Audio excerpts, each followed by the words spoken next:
कहिए जे पीर पराई जाने।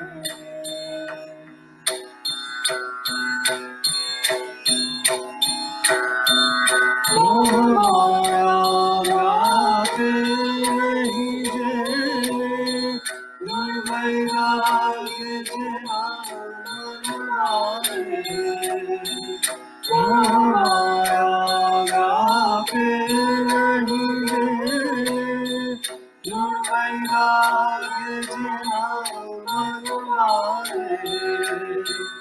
राम राम शूतारी आगी, राम राम शूतारी आगी, सकल विरत के नाम मारे, कृष्ण जन को प्रेम कहिए पीर पराई जाने।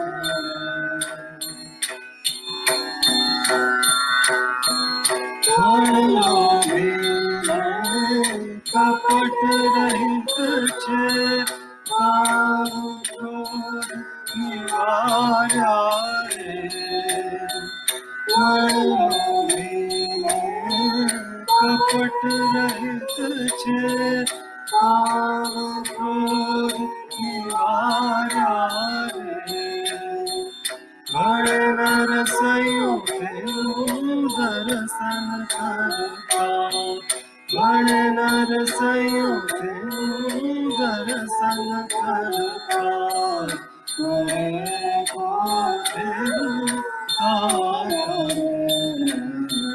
कृष्ण जन को प्रेम कहिए जे पीर पराई जाने। वैष्णव जन को प्रेम कहिए जे पीर पराई जाने। पर दुखे उपकार करे तोये, पर दुखे उपकार करे तोये, मनोभिमान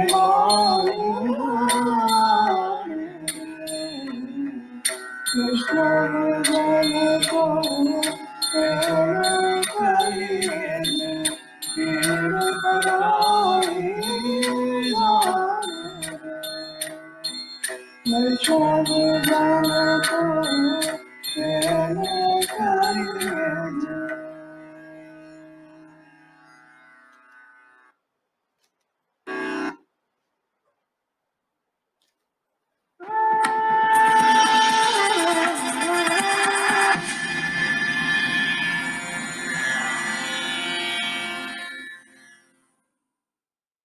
Namaskar. Thank you very much for joining us for today's event, Gandhi Katha by Dr. Shobhana Radhakrishna. Dr. Shobhana Radhakrishna is a Gandhian. She grew up in Wardha Sevagram Ashram, which was established by Gandhiji himself. She is a Gandhian expert and has been spreading the message of Gandhiji for the last 38 years. We are fortunate to have this opportunity to interact with her. The mission has been commemorating the 150th birth anniversary of Mahatma Gandhi since 2nd October 2018 and has held many events. This event is part of that commemoration. We know that many world leaders drew inspiration from Mahatma Gandhi. Martin Luther King Jr., Lake Walesa, Nelson Mandela, all drew inspiration from Mahatma Gandhi. Recently, a prominent Gandhian from the United States, John Lewis, passed away. While reading about him, I came to know that a whole generation of civil rights leaders of the United States drew inspiration from Mahatma Gandhi. Mahatma Gandhi continues to inspire many leaders in all fields, in many fields today, such as environment, ecology, education, and health, Our own Clean India or Swachh Bharat movement draws inspiration from Mahatma Gandhi. Therefore, for me, Gandhi is man of all times. Gandhi's thoughts are eternal. They are without end. Gandhi Katha, for me, therefore, is without end, Ananta, like Hari Katha. I will leave it to Dr. Shobhana Radhakrishna to expand on it. I look forward to her narration, and she will also be including some inspiration from Gandhiji on the current pandemic which affects us all. Thank you very much. Look forward. Namaskar. Thank you, Ambassador Shri Prabhat Kumarji, for your kind words and inspiring message. Namaskar and welcome to the online Gandhi Katha, the story of Mahatma Gandhi, narrated by me and hosted by the Swami Vivekananda Cultural Centre, Embassy of India, Nur-Sultan, during the commemoration of the 150th birth anniversary of Mahatma Gandhi, which incidentally is also the 150th birth anniversary of Kasturba, whose contribution in making Mohan into the Mahatma is unparalleled. She was 6 months older than Mahatma Gandhi. I pay my humble obeisance to the Matru Shakti, the women power, to all of us, all the women of the world who comprise 50% of the world's population. And we, the Gandhijan in India, are celebrating it as Bapu 150 because that's what the inmates of the ashrams used to call Mahatma Gandhi and Kasturba, mother and father. I express my deep gratitude to Ambassador Shri Prabhat Kumarji and Dr. Sanjay Agrawalji, Director of SVCC Nur-Sultan, for hosting the Gandhi Katha. And I think I have taken the name wrong. It is Dr. Sanjay Gargji. I apologize for my mistake. Amidst these challenging times of the coronavirus COVID-19 pandemic, to learn from Mahatma Gandhi's contribution to public health emergencies, his practices of preventive health care, wellness of body, mind, and spirit for coping up and staying safe physically, mentally, emotionally, and spiritually during and after the coronavirus COVID-19 pandemic, which has affected the entire humanity, and learn learn about the need to live together in peace in the Gandhian way. I convey my warm wishes to the people of Kazakhstan who have joined online today, as well as to all the people from more than 100 ethnic groups and more than 40 faiths living together in your country. The relationship between India and Kazakhstan are ancient and historically go back to more than 2000 years. The flow of Buddhism from India to Central Asia and the Sufi ideas from Central Asia to India are two such examples. Gandhi Katha is based on the ancient Indian oral tradition of Katha or storytelling with songs and dhuns, and of course the narration from our scriptures. In a way, Gandhi Katha is unique because all the Kathas in India are the stories of people who lived thousands of years ago. This is the first Katha of its kind about a person who lived amongst us and in our present days. In today's Gandhi Katha, Srimati Swati Bhagat and Shri Deepak Kalra will be singing the bhajans and dhuns. The technical support and the PowerPoint presentation are being done by Dr. Ravi Chopra. The lyrics of the Gandhi Katha dhuns and hymns have been composed by late Shri Narayan Desai ji, who was my mentor. I am very grateful to them. Mahatma Gandhi had said that the key to good health is prayer, nature cure, nutritious food, clean water, fresh air, physical and mental exercise, amongst other things. In short, during and after the pandemic, we need to invest heavily in preventive measures for taking care of self and also nurture the not so sick. Simultaneously, we can see that there are three pandemics going on right now. The first is the pandemic of coronavirus COVID 19, which is causing immense physical stress and sickness.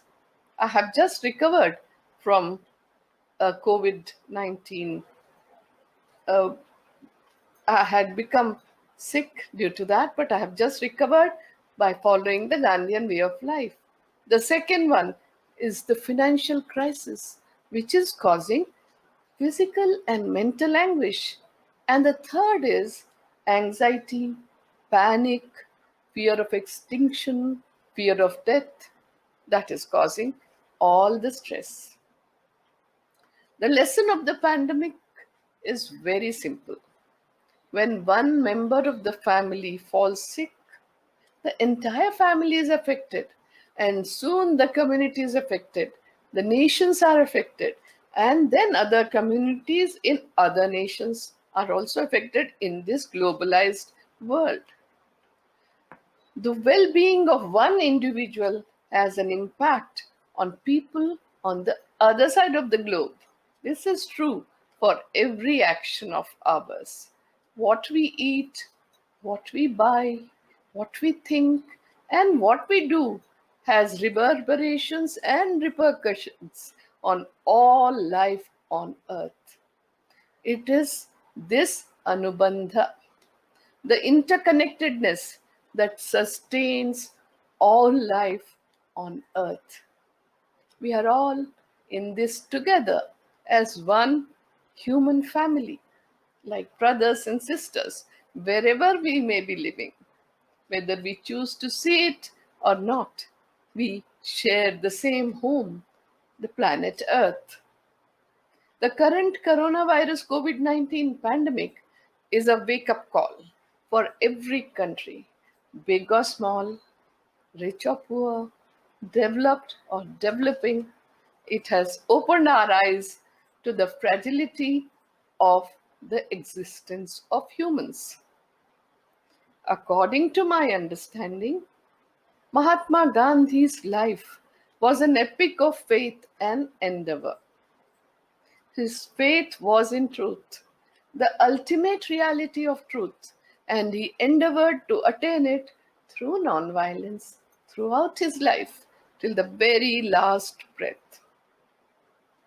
Gandhiji's adherence to truth, non-violence, and purity of means has inspired me to give Gandhi Katha so that people can put their hearts into understanding Gandhiji and get inspired to learn from his extraordinary ethical and moral leadership, his spiritual life, his revolutionary thoughts, actions, his lifelong service to humanity against all forms of injustice, and the way he continues to inspire people in all the parts of the globe, at all times and in all ages.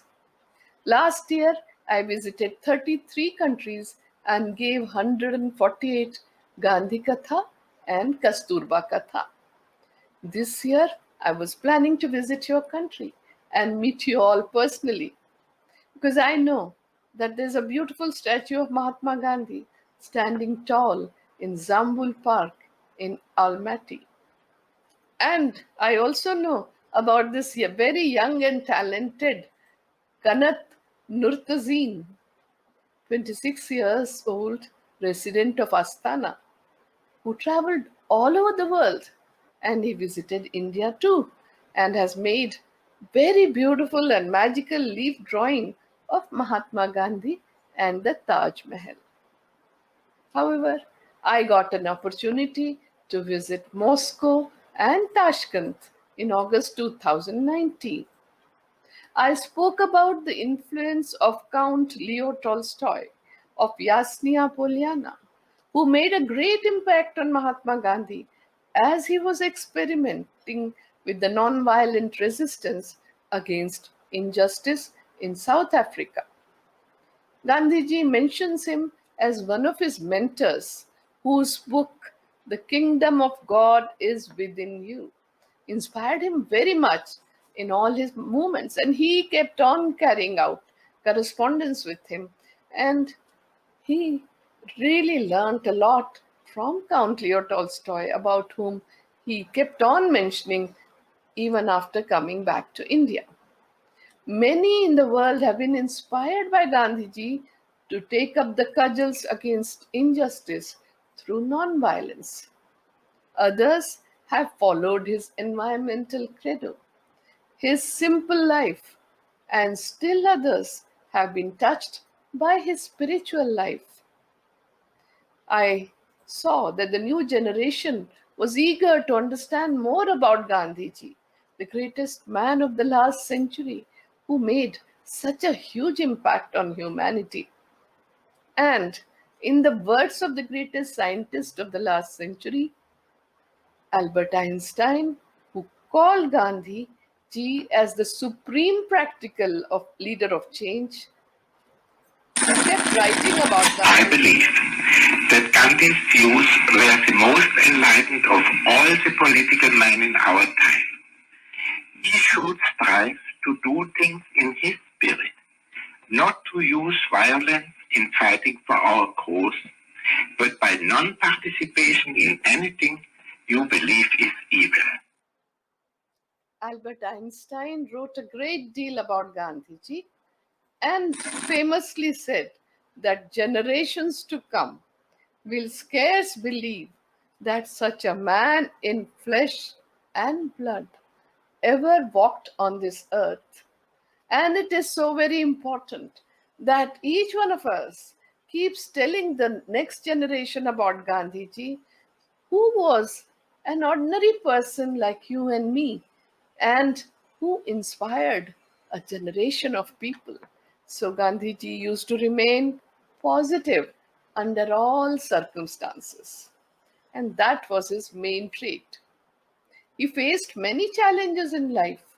I think as the world is reeling under the impact of coronavirus COVID-19 pandemic, and everyone is affected, it is important for us to face it humbly, with reverence to the virus, gratitude, and surrender to the divine forces which are beyond our control, fearlessly, intelligently, and with a positive outlook towards life. The more positive we, the ordinary people, will remain, the sooner we'll be able to take this situation in an auspicious direction. For Gandhiji, this was his way of life. Perhaps the greatest source of strength for Mahatma Gandhi was in his faith in God. Truth was the deepest and the most complete form of God. The faith gave him the constant awareness that he was to be nothing but an instrument in his hands. He was to go wherever he was led. For him, the guidance of God constituted two things. One, he had to walk on the path enlightened by truth that was available to him in whichever measures and form. Two, he had to constantly gaze inwards to find inspiration through self introspection, self examination, and self purification. That was the way through which he could hear the inner voice very, very clearly. He acquired knowledge and converted into wisdom and started acting on that. And in the words of the Indian scripture, Srimad Bhagavad Gita, he mastered the knowledge of truth through humble homage, service, and repeated questioning. And that question was, Ko aham? Who am I? What am I? And what is the purpose of my life? This question has been asked in our ancient Indian civilization since the past 5,000 years. The answer came to Gandhiji that the purpose of life undoubtedly is to know oneself or self realization. We cannot do it unless we learn to identify ourselves with all that lives. The sum total of that life is God. Hence, the necessity of realizing God living within every one of us. The instrument of this knowledge is boundless, selfless service, or the purpose of life is to serve others. The deeper the faith, the greater was the endeavor for Mahatma Gandhi. He said, Truth is God, Satya hi Parameshwar hai. Faith in truth led Mahatma Gandhi to two other realizations. If God is omnipresent, then truth is omnipresent too. If each human being were an aspect of God, then each person is capable of truth, of being good, and doing good to others. His endeavor throughout his life was devoted to the search of that element of truth, to awaken it and to nurture it. This is why he could feel oneness with everyone, and that was one of his traits. For most of us, this realization does not set in easily, but Gandhiji, for him, it was an easy realization. Because of this understanding of oneness, Gandhiji had no enemies. He did not want to settle scores with anyone, and he did not want to take any revenge. He merely wanted to extend his love, compassion, and respect for everyone. He respected individuals as individuals without attaching any labels. And that was one more trait of Gandhiji. During the Gandhi Katha, I will tell you a few more traits of Gandhiji, and if anyone hears them carefully, understands them clearly, and puts into practice, he or she will benefit immensely. Gandhiji used to begin and end his days with prayer. These were prayers from all the religions of the world. Gandhiji's internal core comprised of the essence of all the religions, one that he had acquired from long study and reflection. He searched the philosophies of the world's religion through his intellect, but absorbed the teachings through his heart. The bhajans and hymns from all the religions came to him naturally, without effort, and he saw them also as a means of reaching out to people with his philosophy of communal harmony and to replace communal hatred by communal brotherhood. Gandhiji said that ultimately all the religions point to the same truth of compassion, love, forgiveness, and that everyone must study the essence of all the religions in an attitude of perfect reverence and have friendship and respect for the practitioners of different religions and diverse cultures. All of Gandhiji's friends were from different religions and cultural background from around the world. One of his legacies to the world is non-violent conflict resolution through interfaith dialogues for bringing about harmony and brotherhood.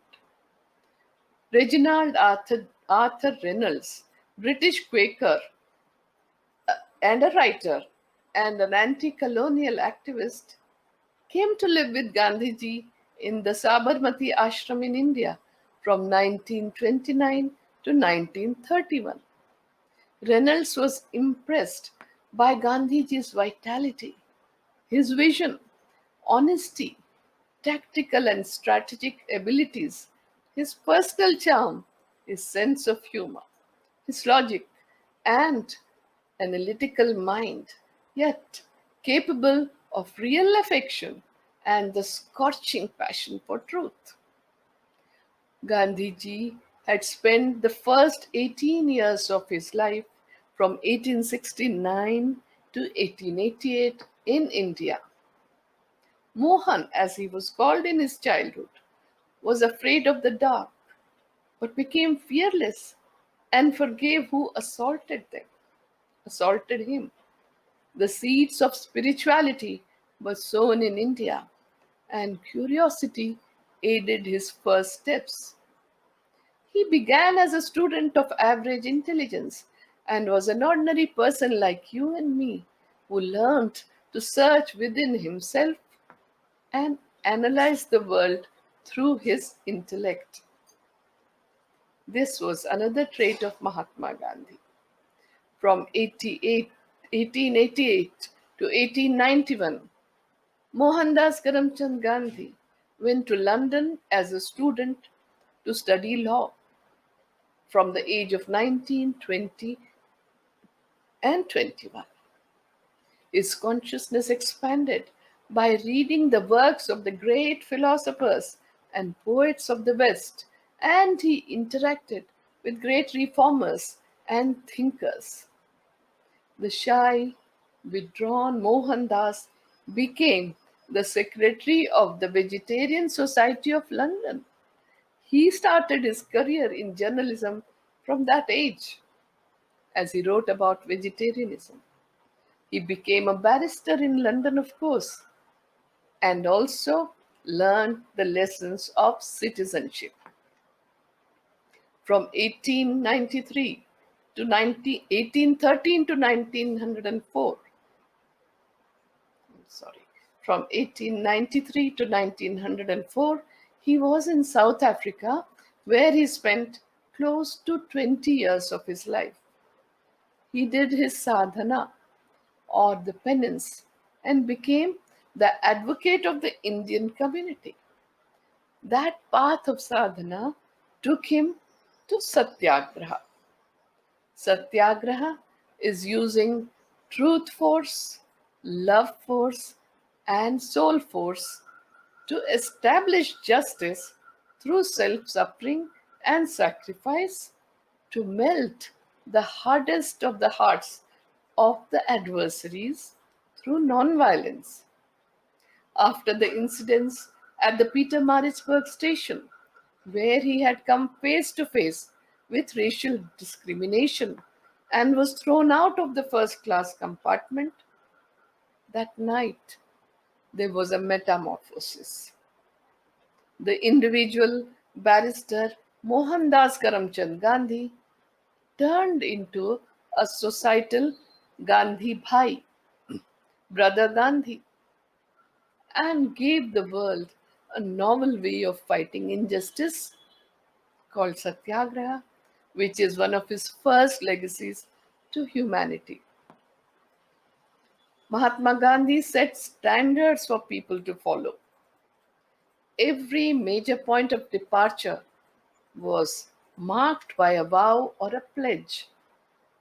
Before going to London, he took a vow before his mother that he would not touch meat, wine, or women. In the waiting room at the Peter station, he decided that he would suffer but not leave the country like a coward. Under the spell of John Ruskin's book Unto This Last, he resolved to lead a life of bread labor. In the Empire Theatre of Johannesburg, he took an oath, along with others, with God as their witness that they would not submit to the injustice of the Black Act. Dr. Gene Sharp, American political scientist and writer on nonviolent struggle, and the founder of Albert Einstein Institute, drew ideas and inspiration from the thinking and life of Gandhiji. He said, and I quote, Gandhi also exhibited a remarkable sense of political strategy in his implementation of nonviolence on a mass scale. His approach to nonviolence was based on the moral principle of refusing to use violence against opponents. In 1904, as I said before, after reading John Ruskin's book Unto This Last, Barrister Mohandas Karamchand Gandhi transformed his life and started leading a community life of self-control, voluntary poverty, bread labor, and sarvodaya, or welfare of all. He established 4 ashrams in his lifetime, 2 in South Africa, called Phoenix Settlement in 1904 and Tolstoy Farm in 1910, and 2 ashrams in India. Some of you must have visited the Sabarmati Ashram in Ahmedabad in Gujarat, which Gandhiji had established on 17th June 1917, and the Sevagram Ashram, where Kasturba Gandhi and Mahatma Gandhi lived in poverty like the common villagers of India from 1936 onwards. This was his ideal of a non-violent, face-to-face society for Sarvodaya and welfare of all through constructive programs, which is his second gift to humanity. I am happy to inform you that I was born in the last ashram in Sevagram in Wardha in Maharashtra, and my father was inspired by Gandhiji since his childhood and joined the non-violent freedom struggle and settled in the Sevagram ashram.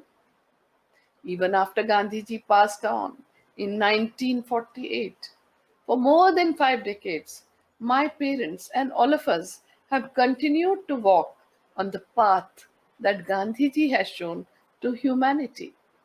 So, what I'm telling you today is based on what my parents have told me, my own understanding and experience of Gandhiji, who has inspired generations of people who have followed him and continue to do so even today. Ashram life was a life of strict routine, starting from 4 a.m. to 9 p.m. It was a simple life of voluntary self-control, punctuality, discipline, promptness, minimalistic living, living in harmony with nature, following the environmental credo of Gandhiji of minimum use of resources, recycling, reusing, reducing, and refusing, treating oneself through nature cure, having organic, homegrown, simple vegetarian diet, caring and sharing, being ever vigilant, walking, daily morning and evening prayers, daily practices of cleanliness, sanitation, and hygiene, spinning and weaving, bread labor, constructive programs, and using every minute of time in the service of humanity. Time is the only non renewable resource that all of us have if we are lucky. And we must use time very carefully, like Gandhiji did. My father's friend, Horace Alexander, who worked very closely with Gandhiji, used to call him a slave of the watch. And in the ashram, the bell used to ring for 56 times. Gandhiji comes out as the role model of punctuality, promptness, and discipline. Gandhiji's unique practices of silence, prayers, fasting, and spinning gave him the internal strength. He set out 11 rules for the ashram inmates, and any rule which is followed for a lifetime becomes an observance. And these 11 observances were for creating a pure life of voluntary self-control. And these are called Ekadasha Vrata. And that is the third legacy of Mahatma Gandhi. His experiments through nature cure, diet control, hydrotherapy, sun bath, mud packs, and observing silence for one whole day was very, very important, in which all the ashram inmates not only participated but modified and validated them and still continue to practice till this day, pointing to their relevance. So, as I have said earlier, Gandhiji has given three gifts to humanity, and that is Satyagraha, about which a lot of people know many things but not everything. Constructive programs or Rachanatmak Karikram, about which very few people know, and Ekadasha Vrata, or the 11 observances, the principle behind which was to do unto others as you want others to do unto you, were a set of rules for the ashram inmates for a life of voluntary self-control and to become satyagrahis. Ivan Illich, the Croatian Austrian philosopher, came to Sevagram Ashram in 1978 and sat in Mahatma Gandhi's kuti for a long time, or which was called Bapu Kuti. And he said, and I quote, "This hut of Mahatma Gandhi demonstrates to the world how the dignity of the common man can be brought about. It is also a symbol of happiness which we can derive from practicing the principles of simplicity, service, and truthfulness. In the ashram, prayers, which used to be conducted at 4 a.m. in the morning and 7 p.m. in the evening, the first verse from our scriptures, Ishopanishad, used to be recited. And it is Ishavasyamidam sarvam yat kincha jagatyan jagat tena tyaktena bhunjitha ma grudha kasya svidhanam. That everything in this universe belongs to God. Nothing belongs to us. Enjoy the objects of the world in an attitude of perfect non-attachment.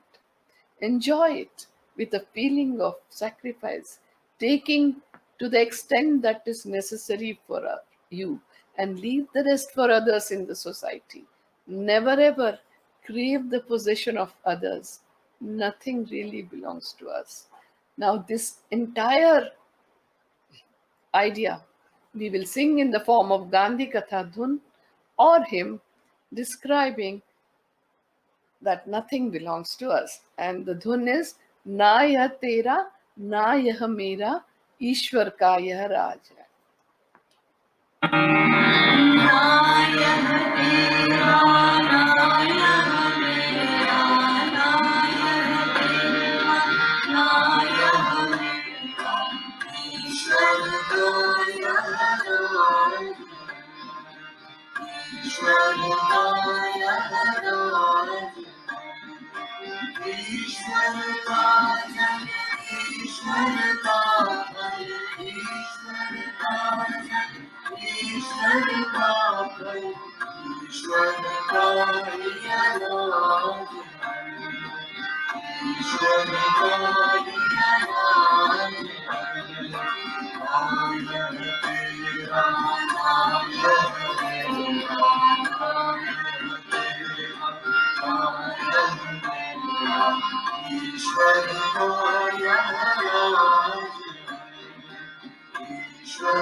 Mahatma Gandhi's message to the world on the vital question of health and well-being is very important. To him, the study of this question was part of the service to God and his creation, which was his mission. Knowing to care summed up Gandhiji's life. His message was simple, easy to follow. It encouraged every Indian to respect simplicity, voluntary self-control, reduce the wants, follow the Indian tradition, cultural practices, and the values taught by our Indian ancestors through yoga, Ayurveda, living in harmony with nature, following the environmental credo. Gandhiji's attire represented his message to lead a simple life of voluntary poverty. His teachings included instructions on manner of dress, personal health and hygiene habits, vegetarian diet, values, and making choices that reflect the nation's true spirit. He was a great advocate of nature cure, which he followed rigorously and experimented on himself for taking good care of his body. He said that nature cure means taking advantage of what nature has given us. Cures may be brought about easily through sunbath, fresh air, mud and water therapy, and the inclusion of fruit and leafy vegetables in the diet and suitable exercises. He said that is why I was attracted to this, and Gandhiji established the nature cure centers in India to carry out his experiments under his supervision for the poor villagers who could not afford expensive medical treatment. On November 4th, 1947, he said that I am convinced that nature cure of my conception is bound to bring great relief to crore of poor villagers. For example, if a villager has to undergo X-ray treatment, the poor man will have to run to a city or wherever there is electricity. This he has to do at his expense and the expense of the family. Why should he not benefit from the limitless grace of the sun god who rises in his village every morning? And to this, an intelligent use of air, water, diet, earth, and accompanied by the recitation of the name of one's family deity. He said, I have no doubt that if all these things are carried on with perseverance, even an incurable disease will disappear without a pie having been spent. In these times of coronavirus COVID-19 pandemic, which has engulfed the entire world, and as all of us are reeling under its impact, it is time to learn from Gandhiji, who had said that my life is my message. Very few people know that as a couple, Gandhiji and Kasturba Gandhi contributed immensely 123 years ago to public health emergencies and service of humanity. Gandhiji wanted to become a doctor from a very young age. His inner calling or Swadharma, according to the Bhagavad Gita, was to serve others. Gandhiji dedicated his life to serving the entire humanity, which started by serving his parents in his childhood in India. In 1896, Barrister M.K. Gandhi took training in nursing in Cottage Hospital in South Africa and volunteered in taking care of patients. In 1897, he nursed and cared for a native leprosy patient who had come to him seeking help and cleaned his wound with potassium permanganate, bandaged him, and put him up at home. And later on, with the help of his friend Parsi Rustamji, he set up a hospital in Durban. And this he continued in India also. One of the constructive programs was eradication of leprosy. During the Second Anglo-Boer War from 1899 to 1902, and in the Zulu uprising of 1906, he, along with 300 free Indians and 800 indentured labor or girmitias as they used to be called, served as stretcher bearers by establishing the Natal Indian Ambulance Corps. There was an outbreak of bubonic plague in Johannesburg, and Gandhiji and Kasturba not only rushed to help the Indian indentured labor who were living in a very squalid and unhygienic conditions in the Coolie settlement, but also quarantined 123 patients in an empty godown after cleaning it thoroughly, sanitizing it, and treated them through nature cure. Gandhiji and Kasturba returned to India along with the family members in 1915 at the age of 45 years. During the Spanish influenza pandemic of 1918, Gandhiji opened up his Sabarmati ashram as a quarantine center, treated and served patients through nature cure, gave them a simple diet to boost immunity, and maintained physical distancing. Gandhiji and Kasturba took turns to take care of the families of the patients by counseling them and maintaining physical, mental, and spiritual needs, and gave information for maintaining social distance, prayers, being positive, and taking care of each other during the Spanish flu pandemic.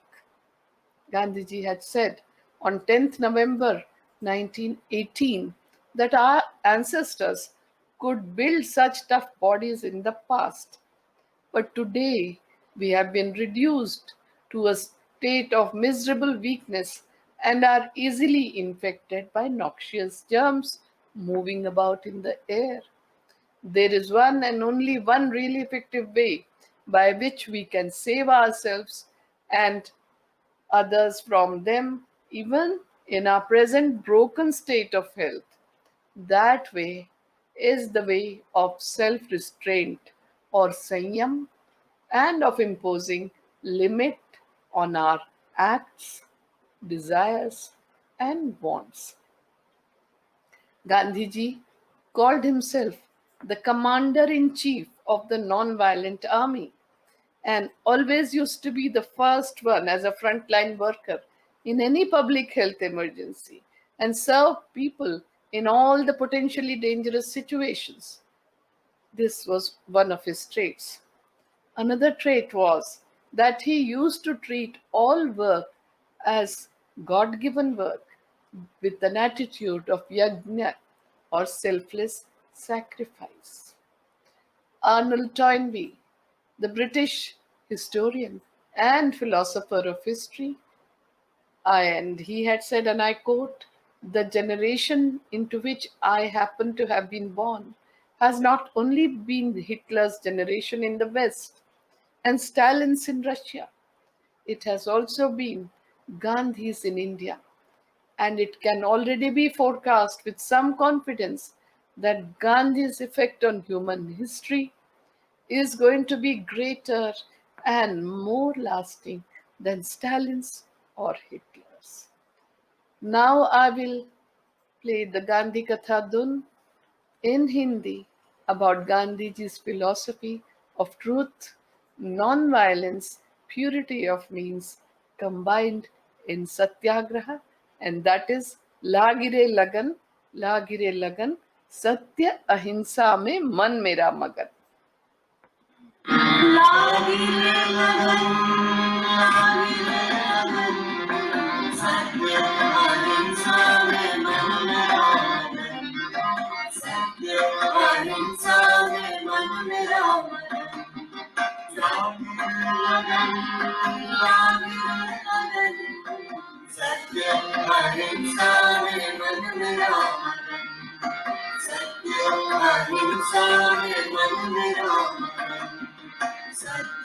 अहिंसा से सत्याग्रह सीखा, सत्य अहिंसा से सत्याग्रह सीखा, सर्वप्रकार के भय का मोचन, सर्वप्रकार के भय का मोचन, सत्य अहिंसा में मन मेरा मगन, लागिए लगन, सत्य अहिंसा में मन मेरा मगन, सत्य अहिंसा में मन मेरा मगन. Gandhiji was very interested in health and wellness and remained ever vigilant about his health as well of others. He said that our lifestyle should be such that it should not let any disease come anywhere near us, and every person is responsible for looking after his or her body, mind, and spirit impeccably. Gandhiji maintained that health and wellness means one should keep the body healthy without any disease and must carry on the day's routine without getting tired. He extended his inner calling of living a healthy and a moral life, or of living in harmony with nature to nature cure, at the root of which lies the great question of changing individual life as well as social life. He had said that the nature cure of my conception includes treatment of both body and mind. Gandhiji advised to have perfect understanding of our bodies, and which is made up of the five elements that are found in nature. And that's what has been told by our ancient seers and sages. And these five elements are air, water, fire, earth, and akash or space. For the wellness of our body, the balance and harmony between all these five elements is very necessary. Our ancient Indian scriptures also teach us that mana evam manushyanam karanam bandha mokshayo bandhaya vishaya saktam muktam nirvishayo smritaha. For man, the mind is the cause of bondage, and the mind is the cause of liberation. Mind absorbed in sense objects is the cause of bondage, and the mind detached from the sense objects is the cause of liberation. And this is according to the Amrit Bindu Upanishad, which is part of the five Amrit Bindu Upanishads from the Atharva Veda, which has given us the system of Ayurveda. For Gandhiji, the outside universe was but a reflection of the inside universe. He repeated time and again that the universe is compressed in the atom. There is not one law for the atom and another for the universe. It is just not the eye of the poet that enabled him to see a world in a grain of sand and a heaven in wildflower. Hold infinitely in the palm of your hand and eternity in an hour. It was based on his actual experience that gave him the conviction that the moral principles have no meaning unless they can be made to serve as the guide of conduct in the daily affairs of man. The first element is air, which is all pervasive and surrounds us totally. We cannot live without air and will suffocate. Gandhiji said that people do not know how to breathe properly, and therefore they should be taught breathing exercises and pranayam, and must keep the respiratory tract clean, must sleep in the open air as much as possible, and keep the home well ventilated. A Sanskrit proverb says, Yatha pinde tatha brahmande. You are the universe within the universe. As with the self, so is the universe. What is going on within you is what is going on in the universe. From the mind body perspective, Gandhiji's standpoint was that health is an optimal integration of body, mind, spirit, soul, and environment. Environment is our extended body. Yoga and meditation integrate all components of health, and Gandhiji was a strong believer in nature cure, Ayurveda, and Ashtanga Yoga. His experiments with nature cure were always on himself.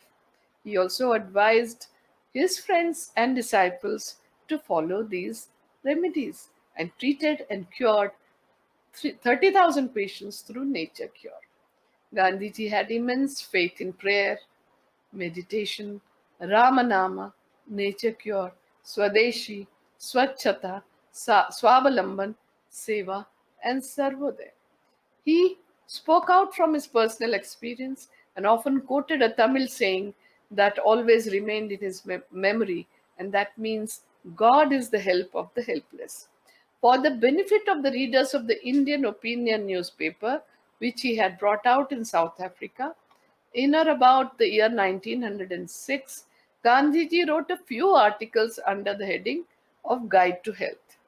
Because he was constantly experimenting with his health and diet through nature cure, starting from his student days in London. In 1942, when Gandhiji was imprisoned in the Aga Khan Palace jail, while he was leading the Quit India movement, he wrote the book Key to Health. On 27th August 1942, Gandhiji wrote in the preface that the book was translated into several Indian languages. An English translation also appeared that reached the West, and that was translated in several European languages. The result was that the book written by me became the most popular of all my writings. He said, I have never been able to understand the reason for this popularity. He had written the articles casually without attaching much importance to them because he was evolving, he was experimenting all the time. But he says perhaps the reason for the popularity is to be sought in the fact that I have looked upon the problem of health from a novel point of view, somewhat different from the orthodox methods adopted by doctors and Vaidyas. I am giving a new name, Key to Health. Anyone who observes the rules of health mentioned in this book will find that he has got in it a real key to unlock the gates leading him to health. He will not need to knock at the doors of doctors or Vaidyas or traditional health practitioners from day to day. William Durant, Will Durant, the American writer, historian, and philosopher, best known for his writing The Story of Civilization, he said some of the inspirational words about Mahatma Gandhi, and I quote, Not since Buddha has India so revered any man, not since Saint Francis of Assisi has any life known to history has been so marked by gentleness, disinterestedness, simplicity of soul, and forgiveness of enemies. We have the astonishing phenomenon of a revolution led by a saint. So, coming back to coronavirus, which is a global pandemic of our times, but Spanish flu remains the deadliest in modern history, killing at least 50 million people and infecting more than 500 million.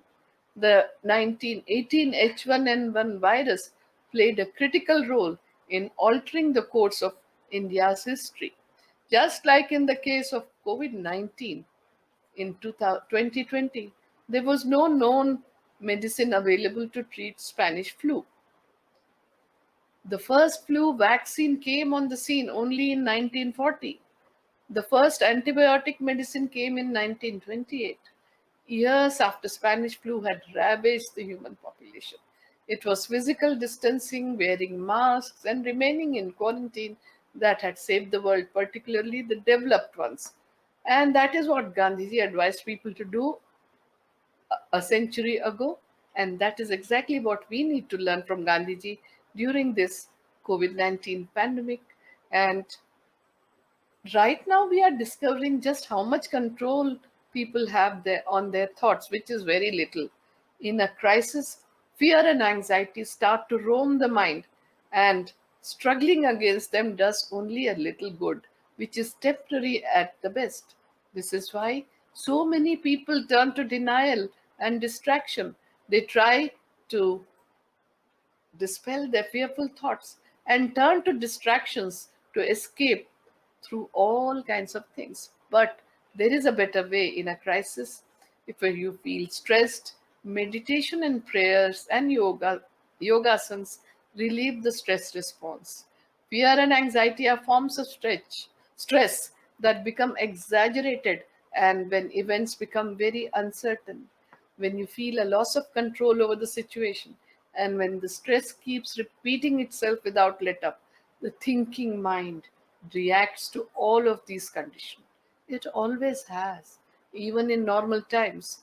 But a crisis brings stress into high relief, making it very capable of lowering the immune system of our bodies and setting in inflammatory disease. Gandhiji was the first environmentalist who had said, the earth has enough for man's needs, but not for man's need. He had also said, the earth, the air, the land, and the water are not an inheritance from our forefathers, but on loan from our children. So we have to hand it over to them as it was handed over to them. Therefore, we'll have to learn to live with COVID 19 now and in the future as well. Instead of reinventing the lifestyle, we just have to get inspired from the life of Mahatma Gandhi to make necessary changes in thoughts and actions. I would like to finish Gandhi Katha today by thanking the Swami Vivekananda Cultural Centre, Embassy of India in Nur-Sultan, and all of you who have joined online today by giving me the most precious gift that you have, the gift of time. And I would like to end with the Sanskrit shloka, Om Sarve Bhavantu Sukhinah, Sarve Santu Niramayaha, Sarve Bhadrani Pashyantu, Ma Kaschit Dukkha Bhag Bhavet, Om Shanti Shanti Shanti. Let all be happy, let all be healthy, let all experience auspiciousness, let no one be overwhelmed by grief. Om, peace, peace, peace. I will end the Gandhi Katha with Gandhiji's blessings, who had said that peace is the only positive force which will lead us from darkness towards life. And the dhun which I will end with is Shubhamangal Ho.